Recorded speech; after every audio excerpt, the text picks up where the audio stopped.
दमयंती की सखियों का नल पे कामासक्त होना।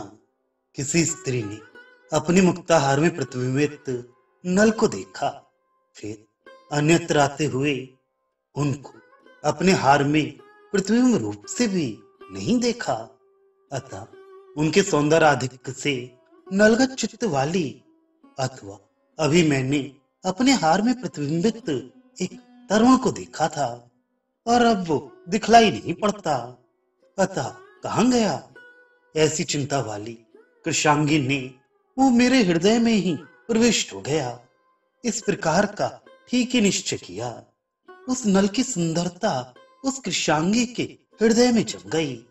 अतः वह अपने हार में प्रतिबिंबित नल को देख उन पर आसक्त होकर काम पीड़ित हो गई।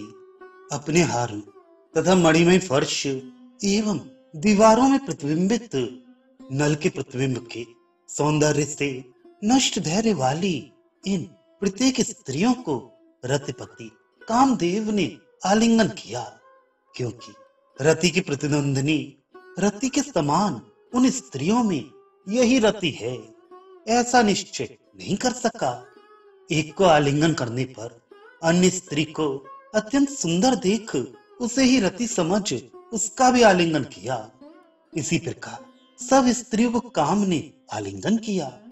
जैसे कोई व्यक्ति भ्रम से एक वस्तु को अपना समझकर पहले उसे लेता है, किंतु फिर दूसरी वस्तु को अपना समझता है, तो पहले ली हुई वस्तु को छोड़कर दूसरे को ले लेता है और वास्तविक निर्णय नहीं होने तक ऐसा ही करता है। वैसा ही रति तुल्य उन स्त्रियों में भी रति की ठीक पहचान न कर सकने वाले कामदेव का ऐसा करना भी अनुचित या दोषजनक कार्य नहीं है। नल की छायागत सुंदरता को देखकर अंतःपुर की सब स्त्रियां काम पीड़ित हो गईं।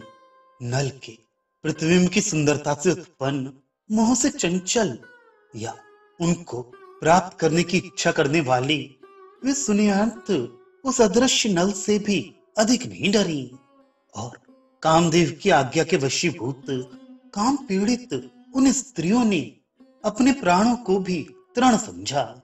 श्रृंगार तथा भयानक रस में परस्पर विरोध होने से उन स्त्रियों में काम वासना के कारण श्रृंगार रस का आविर्भाव होने पर भयानक रस का ना होना स्वाभाविक ही है, तथा जो अपने प्राणों को भी तृण समझता है उसको भय ना होना उचित ही है। काम पीड़ित होकर सब स्त्रियां अदृश्य नल को भी प्राणपण से चाहने लगी।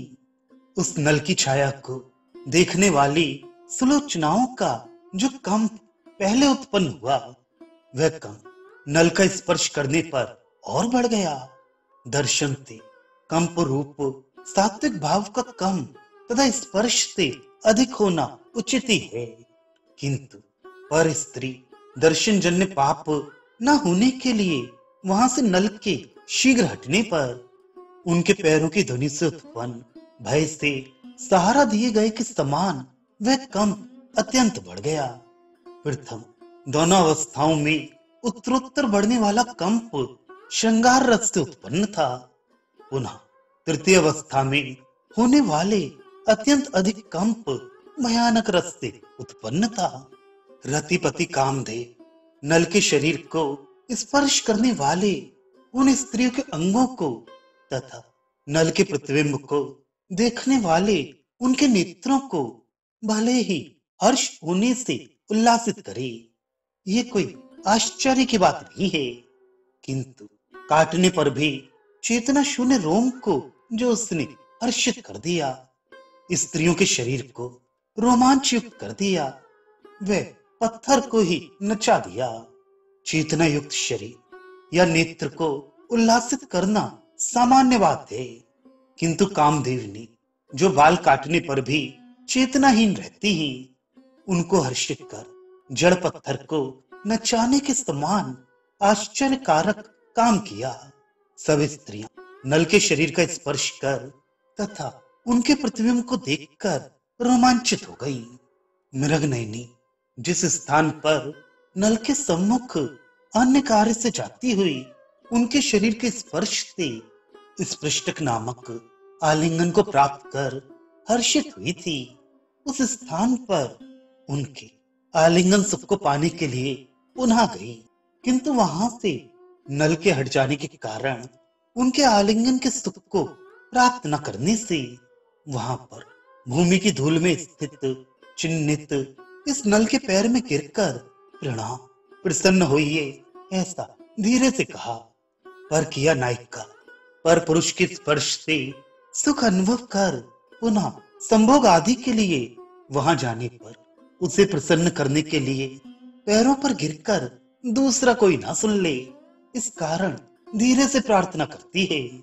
वह स्त्री नल में अत्यंत आसक्त हो गई। दमयंती के विरह से अत्यंत क्रश वह नल अंतःपुर में घूमते घूमते अत्यंत थक प्रासाद समूहों के पास की भूमि में बार बार विश्राम किए।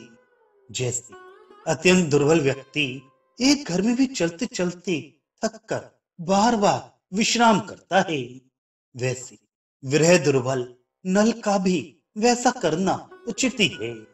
बहुत देर तक घूमते घूमते थककर नल एक जगह बैठकर विश्राम करने लगे। हंस ने कमल के पत्ते पर चित्र बनाकर जैसी दमयंती को नल के लिए दिखलाया था, विश्राम करते समय बैठे हुए उस नल ने वैसा ही चित्र बनाकर चित्रगत दमयंती को अपना हार पहना दिया। हार पहनी हुई चित्रगत उस दमयंती को देखकर किस स्त्री को आश्चर्य नहीं हुआ, अर्थात सभी को आश्चर्य हुआ। थक कर विश्राम करते हुए नल ने मनोविनोद के लिए पहले हंस के द्वारा कमल पत्र पर चित्रित दमयंती के समान ही दमयंती का चित्र बनाकर उसे अपना हार पहना दिया। उसे देख सभी अंतःपुर की स्त्रियां किसने राजकुमारी का चित्र बनाकर हार पहना दिया, इस प्रकार आश्चर्य करने लगी। बाल संबंधी कुछ कुछ आचरणों, चंचलता या बाल क्रीड़ा आदि को निवारण करती छोड़ती हुई रोमावली रूप बेंत की छड़ी की चिन्ह से युक्त तथा युवावस्था संबंधी द्वार पर स्थित अवस्था को स्वीकृत या उससे परिचय करने की इच्छा करने वाली दमयंती को चित्रित कर नल देखते रहे। दमयंती का बाल्य समाप्त प्राय है तथा वह अब युवावस्था में प्रवेश कर रही है। जैसे द्वारपाल रूप में स्थित अन्य कोई व्यक्ति छड़ी लेकर किसी को रोकता है, वैसे ही ये दमयंती भी उस बाल क्रीड़ा आदि को युवावस्था के आरंभ में नाभि के नीचे उत्पन्न होती हुई रोमावली रूप बेंत को धारण की हुई रोक रही है तथा युवावस्था संबंधी द्वार की अवस्था का परिचय अर्थात युवावस्था में प्रवेश कर रही है। सघन कर्पूर धूलि में खेले हैं राजकुमार जिसमें ऐसे मार्ग में उस नल के पैरों के चिन्हों में चक्रवर्ती का चिन्ह भूत चक्र ने देखती हुई स्त्रियों को आश्चर्यचकित कर दिया। नल जिस मार्ग से गए वह मार्ग बहुत सी कपूर धूल वाला था तथा वहां पर पहले राजकुमार क्रीड़ा कर चुके थे। उस मार्ग में नल के पैर के चिन्ह पड़ गए। उन चिन्हों में चक्रवर्ती के लक्षण भूत चक्र का चिन्ह था। उसे देखकर स्त्रियां आश्चर्य करने लगी कि कौन चक्रवर्ती इस मार्ग से गया है जिसके पैरों के चिन्ह में यह चक्र दिख रहा है। उन खेलने वाले राजकुमारों के पाद चिन्ह की अपेक्षा बड़ा होने के कारण यह चिन्ह किसी राजकुमार का ही है, यह संदेह उन स्त्रियों को नहीं हुआ। यौवनावस्था की मनोज्ञ शोभा के परस्पर देखती हुई दो मृगनयनी स्त्रियों के बीच में जाते हुए वे नल क्षण मात्र आकस्मिक रुकावट होने से उनके आश्चर्य के लिए हुए। इच्छानुसार अंतर्धान सिद्धि के वरदान पाने से नल को अपनी इच्छा के अनुसार स्वयं अदृश्य होने पर भी उनके छाया के अदृश्य नहीं होने तथा उनके शरीर तथा भूषण आदि का स्पर्श दूसरों के होने में कोई विरोध नहीं समझना चाहिए। स्त्रियों ने अपने आगे स्थित नल के भूषण मणियों में अपने प्रतिबिंब को अत्यंत आश्चर्यचकित होकर हजारों बार आकाश में देखा। आकाश में किसी की कोई वस्तु कदापि प्रतिबिंबित नहीं होती, किंतु हम लोगों का प्रतिबिंब आकाश में दिख रहा है। अतः अंतःपुर की स्त्रियों ने बहुत बार आश्चर्यचकित होकर प्रतिबिंबों को देखा। चंद्रमुखियां परस्पर में एक दूसरे को लक्ष्य कर फेंका गया, किंतु नल के शरीर में टकराकर आधे रास्ते में ही गिरा हुआ। उनके शरीर राग चंदन आदि से व्याप्त गेंद को देख किसका यह अंग राग इसमें लग गया तथा यह आधे रास्ते में ही क्यों गिर पड़ा, ऐसा विचार करती हुई आश्चर्यचकित हो गई।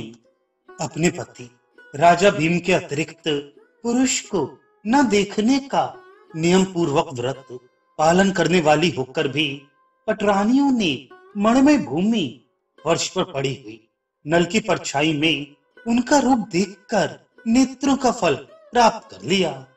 प्रतिबिंब में नल का रूप देखने से उनका व्रत भंग भी नहीं हुआ तथा सुंदरतम रूप देखने से उनके नेत्र भी सफल हो गए। नल के प्रतिबिंब को देखकर उन पटरानियों ने ऐसा तर्क किया, जिस प्रकार अपने पति भीम के प्रति हम लोग मदन को हृदय में धारण करती हैं, उसी प्रकार पृथ्वी भी अपने पति भीम के प्रति शिवजी की नेत्राग्नि की ज्वाला से श्याम व मदन को धारण करती है। जिस प्रकार हम लोग लज्जावश भीम के प्रति काम को छुपाती हैं, उसी प्रकार पृथ्वी अपने पति भीम के प्रति शिवजी के तृतीय नेत्राग्नि की ज्वाला से श्यामवर्ण कामदेव को अंतःकरण में छुपाती है।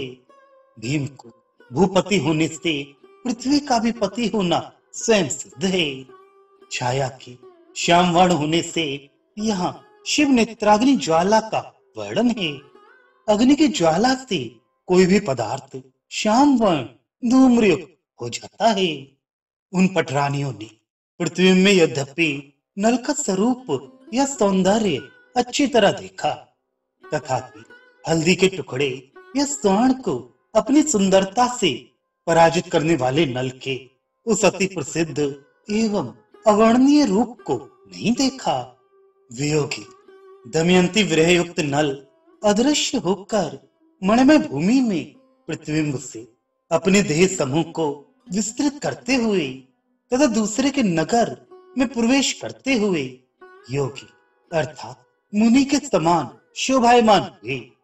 यह आश्चर्य है। वियोगी का योगी के समान होना आश्चर्य कारक होता ही है। योगी भी अपने कार्य वियोग का विस्तार करता है, अदृश्य होता है तथा वियोगी अर्थात विषयों से विरक्त होता है।